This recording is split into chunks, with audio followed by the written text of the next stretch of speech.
Hello everyone, welcome back to my channel. तो चलिए हम शुरू करते हैं आज के पार्ट को।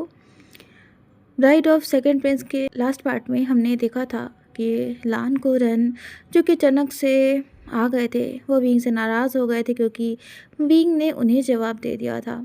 वांग जी ने विंग को पनिशमेंट से बचाने के लिए अपने अंकल से बहस कर ली थी, जो आज से पहले उन्होंने कभी नहीं किया था, और इसकी वजह से लान कुरन वहाँ से नाराज़ होकर के चले जाते हैं। विंग ने जो स्पाइसी डिश बनाई थी उसे प्रिंस वांग जी ने पूरा फिनिश कर दिया था, और फिर वो विंग को अपनी सिस्टर इन लॉ और भाई के सामने ही किस कर लेते हैं, ये कहते हुए कि अगर फिर कभी विंग ने इतनी स्पाइसी डिश बनाई तो वो सबके सामने उसे फिर से ऐसे ही किस करेंगे जितनी बार भी विंग की गलती करेगा।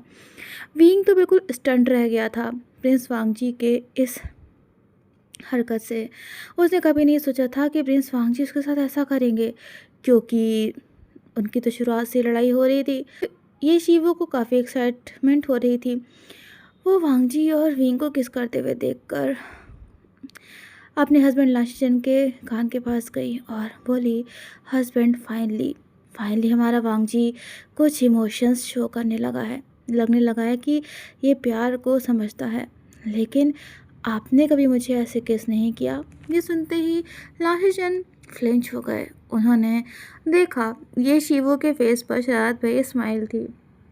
कुछ पल के लिए तो विंग को समझ ही नहीं आया था कि ये हुआ क्या था, क्यों वांग जी ने उसे किस कर लिया था सबके सामने। तभी उसने खुद को होश में लाया और संभालते हुए खुद को एहसास दिलाया कि पूरी सिचुएशन है क्या। विंग इतना ज़्यादा एम्बेरस्ड हो गया था कि वो तभी ऊपर उठा और रूम से बाहर जाने लगा। लेकिन ये क्या, प्रिंस वांग जी ने विंग के हाथ को पकड़ लिया और कहा, विंग तुम कहाँ जा रहे हो? मेरी बात को अधूरा छोड़कर तुम कहाँ जा रहे हो?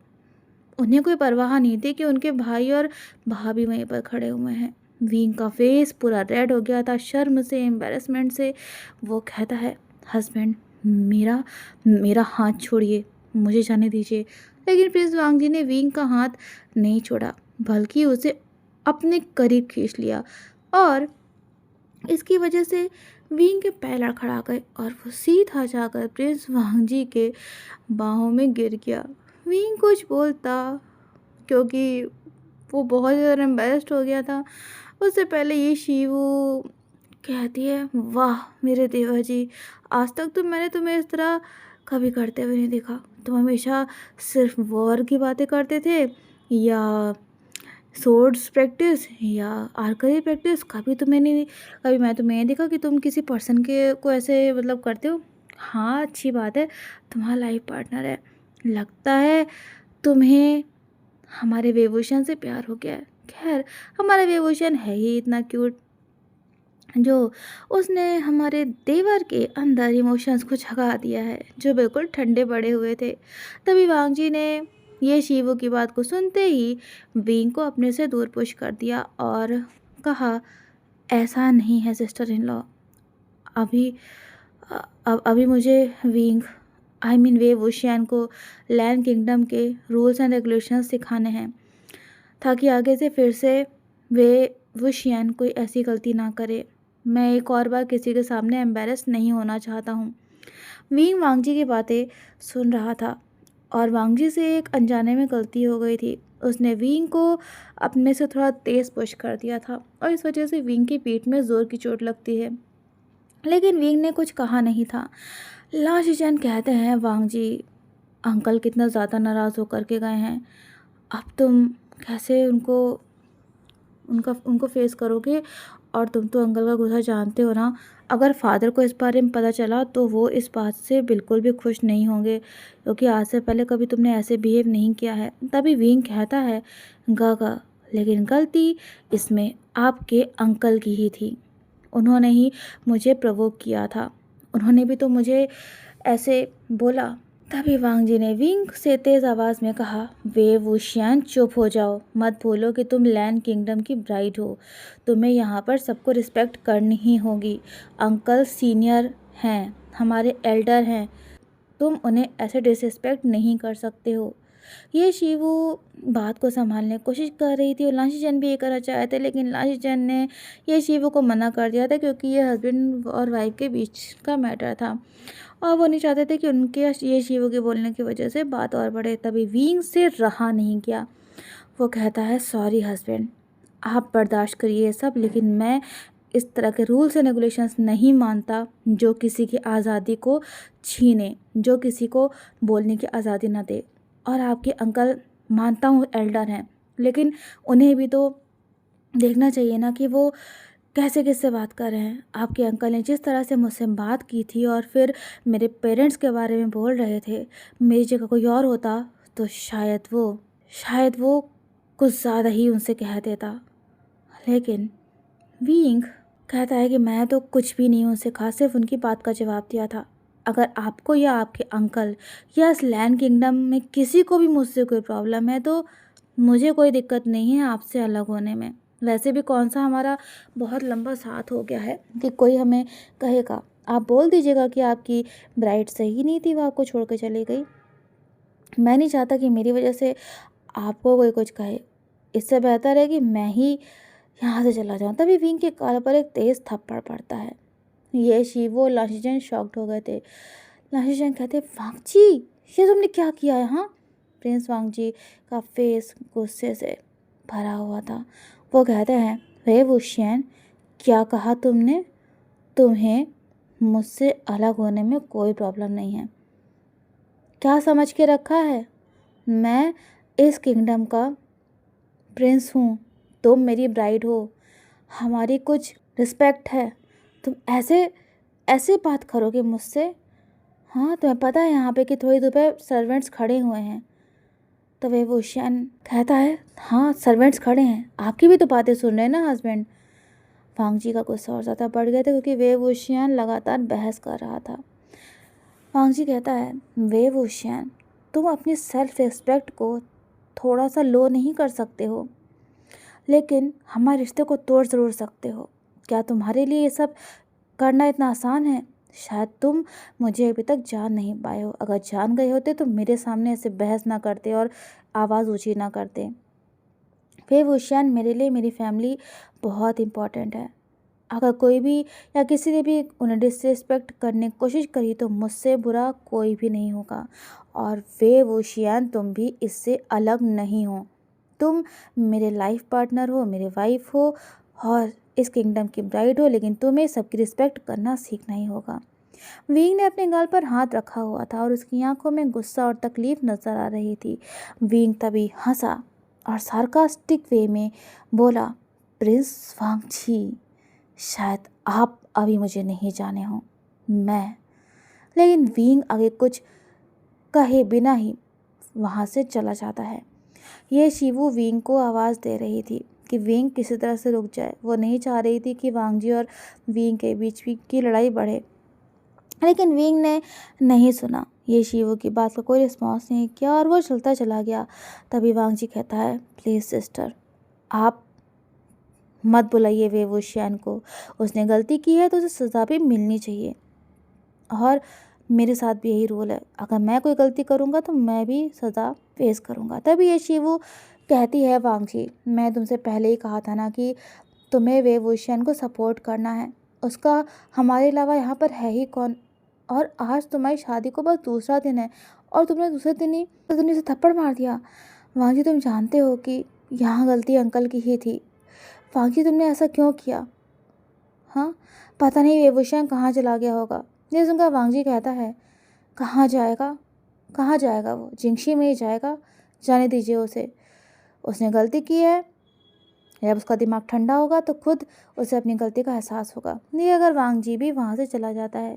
ये शिवू बहुत परेशान थी। वो कहती है, हस्बैंड, ये क्या हो गया? इतना अच्छा मोमेंट था, सब बर्बाद हो गया। इतने सालों में पहली बार मैंने वांगजी को इतना ज़्यादा गुस्से में देखा है। और आपको पता है, आज जब वांगजी वेवूशियन के साथ यहाँ पर आया था तब मैंने उसके चेहरे के एक्सप्रेशंस देखे थे। उसके चेहरे के एक्सप्रेशन सॉफ्ट हो गए थे वेवूशियन के लिए, और साथ ही वांगजी के फेस पर हल्की सी स्माइल थी। हस्बैंड, शायद आपने ना देखा हो, लेकिन मैंने देखा है कि कैसे वांगजी वेवूशियन को निहार रहा था प्यार से। ये जो भी हुआ है बहुत गलत हुआ है। ये जी वो इमोशनल हो जाती है क्योंकि उसे लग रहा था कि शायद उसकी ही गलती थी। उसे वेवूशियन को इस रिचुअल के लिए यहाँ बुलाना ही नहीं चाहिए था। वो तो बस वांगजी और वेवूशियन की जो दूरियां थी, जो एक नयापन था ना, उसको थोड़ा सा मतलब उन दोनों को क्लोज आना चाह रही थी। तभी लाशीचैन ने ये शिवू को अपने गले से लगाते हुए कहा, ये शिवू प्लीज़ परेशान मत हो, सब ठीक हो जाएगा। इधर विंग गुस्से में तेज़ कदमों के साथ पैलेस के मेन डोर की तरफ चलता चला जा रहा था। तभी जो गार्ड्स वहाँ पर खड़े हुए थे, उन्होंने जैसे ही विंग को देखा, उन्होंने विंग को वो किया, लेकिन विंग ने उन्हें कोई जवाब ना देने की जगह इतना कहा, डोर को ओपन करो। ये सुनते ही दोनों गार्ड्स एक दूसरे का फेस देखने लगे। किसी को कुछ भी समझ नहीं आ रहा था। विंग ने अपनी बात को दोहराते हुए कहा, मैंने कहा डोर को ओपन करो। विंग की बात सुनकर गार्ड्स ने कहा, लेकिन लेकिन हमें तो ये डोर क्लोज रखने का ऑर्डर दिया गया है, हम इसे ओपन नहीं कर सकते, प्लीज़ प्लीज़ योर हाइनेस।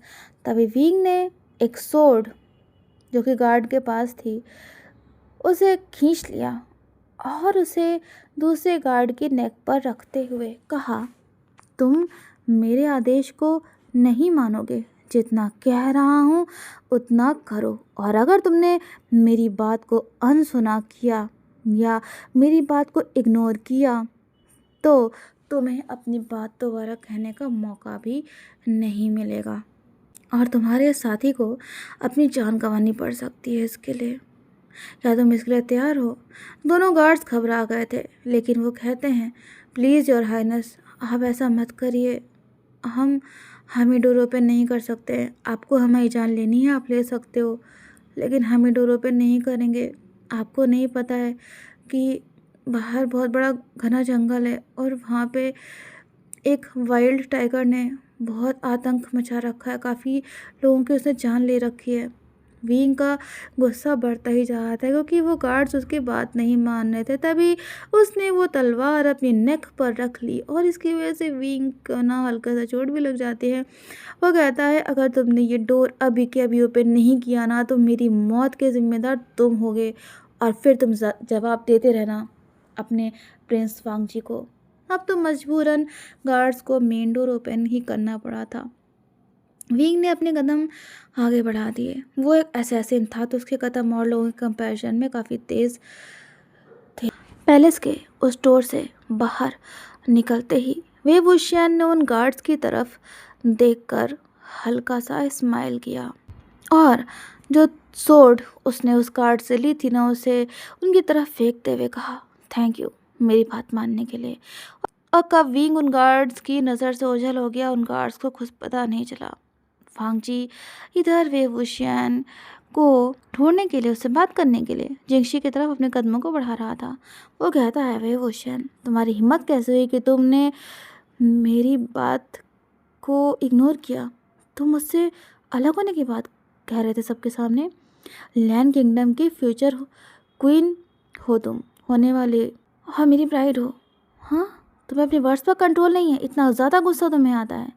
वांगी जिंगशी के सामने खड़ा हुआ था। उसने जिंगशी के डोर को ओपन किया और आवाज़ दी और कहा, वेवूशियन। लेकिन आंसर में वांगजी को सिर्फ जिंगशी का साइलेंस मिला। प्रिंस वांगजी ने कई बार विंग को आवाज़ दी, लेकिन हर बार सेम रिस्पॉन्स था। वांगजी ने अपनी मुट्ठी कसकर बंद करी और कहा, वेवूशियन मेरा इम्तिहान मत लो, तुम जहाँ कहीं भी हो बाहर निकल आओ, मेरे पेशेंस की एक लिमिट है। लेकिन विंग था ही नहीं वहाँ पर, तो वहाँ से बाहर कैसे निकलता? तभी वो गार्ड जिसकी नेक पर विंग ने सोर्ड रख दी थी, वो भागते हुए आया। वो भी इधर से हाँफ रहा था। वो कहता है, प्रिंस वांगजी, प्रिंस वांगजी। वो गार्ड जिंगशी के बाहर खड़ा हुआ था। वांगजी उस गार्ड की तरफ मुड़ा और बोला, क्या बात है, तुम इतना हाँफ क्यों रहे हो? हाँ। तो वो गार्ड कहता है, सेकंड प्रिंस। वो वांगजी कहता, तुम्हें ज़बान अटक गई है क्या? मुझे पूरी बात बताओ। तो गार्ड कहता है, सेकंड प्रिंस, हिज हाइनेस को हमने बहुत रोकने की कोशिश करी थी, लेकिन उन्होंने ज़बरदस्ती वो डोर ओपन करवाया और फिर वो पैलेस से बाहर निकल गए। वांगजी ये बात सुनते ही शॉक्ड हो गया। वो बोला, क्या मतलब है तुम्हारा? तो गार्ड बोला, प्रिंस वांगजी, पैलेस का जो मेन डोर है जिसे हमें क्लोज रखने का आदेश दिया गया था, हमें लाख मना करने के बाद भी हिसा ने समय बात नहीं सुनी और वो पैलेस से बाहर निकल गए। हमने उन्हें रोकना चाहा तो उन्होंने कहा कि वो खुद को हर्ट कर लेंगे। यह सुनते ही वांगजी कहता है, क्या कहा तुमने? विंग पैलेस में नहीं है। एक और मिनट ना वेस्ट करते हुए वांगजी ने अपनी सोर्ड और साथ में बो एंड एरो को उठाया और जिंगशी से बाहर निकल गए और गार्ड से कहा कि औरोरा, जो कि उनका हॉर्स था, उसे लेकर के आए। गार्ड जल्दी से प्रिंस वांगजी का हॉर्स अपने साथ लेकर आता है। प्रिंस वांगजी कहते हैं, फादर और अंकल को इस बारे में पता नहीं चलना चाहिए कुछ भी, और साथ ही शाओ शेंशन को भी। मैं जल्दी वापस आ जाऊंगा। अगर किसी ने भी मेरी बात को नकारा या इधर उधर किसी को भी बात लगाई तो उसे अपनी जान गंवानी पड़ जाएगी। प्रिंस वांगजी भी विंग को पैलेस में वापस लाने के लिए वहाँ से निकल चुके थे। दरअसल पैलेस से थोड़ी दूर पर एक घना जंगल था। हाँ, ये वही जंगल था जहाँ पर प्रिंस वांगजी और विंग की पहली मुलाकात हुई थी। लेकिन प्रिंस वांगजी को तो अभी तक विंग की आइडेंटिटी का पता ही नहीं था कि वो एक असैसिन है। विंग जंगल के बीचों बीच पहुंच चुका था। जब उसने अपने आसपास देखा तो अचानक से उसके पैर रुक गए। वो बोला, ये तो वही जंगल है जहाँ हमें प्रिंस वांगजी मिले थे। तभी एक आवाज़ से विंग चौंक गया। ये आवाज़ किसी आम जानवर की नहीं थी, टाइगर की थी। विंग ने जल्दी से अपनी कमर के पास अपनी तलवार को निकालना चाहा, लेकिन वो तो उसे जिंगशी में ही छोड़ाया था। विंग के हाथ नम पड़ने लगे थे। वो कहता है, कोई बात नहीं है विंग, तुम इतना ट्रेंड हो कि एक वाइल्ड एनिमल का तो सामना कर ही सकते हो। टाइगर की आवाज़ और तेज़ होती जा रही थी। तभी विंग को लगा कि उसके पास कोई खड़ा हुआ था। जब वो पीछे मुड़ा तो उसने देखा कि बहुत ही विशाल का टाइगर पीछे खड़ा हुआ था और वो विंग की तरफ घूर रहा था। विंग ने कभी आज से पहले इतना बड़ा टाइगर नहीं देखा था। एकदम से उस टाइगर ने विंग के ऊपर अटैक कर दिया। विंग बस तो गया था, लेकिन इसकी वजह से उस टाइगर के नेल्स उसके हाथ पर लग जाते हैं और विंग के हाथ पर चोट लग गई थी, उससे खून बहने लगा। लेकिन तभी विंग अपना ध्यान भटका नहीं सकता था। उसने अपनी चोट की परवाह नहीं करी और उस टाइगर का सामना करने के लिए खुद को फिर से तैयार किया। लेकिन ये क्या तभी एक तीर उस टाइगर के पैर में आकर लगा। विंग चौंक गया। कुछ दूर पर प्रिंस वांगजी खड़े हुए थे। प्रिंस वांगजी ने फिर एक बार उस टाइगर पर अटैक किया और इस बार वो टाइगर घायल होकर वहां से भाग गया। विंग के हाथ में गहरा कट लगा हुआ था। प्रिंस वांगी जल्दी से विंग के पास आते हैं, उस पर गुस्सा करते हुए बोलते हैं, वे वुशन, विंग, क्या तुम्हारा दिमाग खराब है? तुम इस घने जंगल में क्या करने आए हो? हाँ, अच्छा, मैंने तुम पर हाथ उठा दिया था, इसे तुम अपना गुस्सा शो कर रहे थे। अगर अगर अभी मैं ना आता और तुम्हें कुछ हो जाता तो?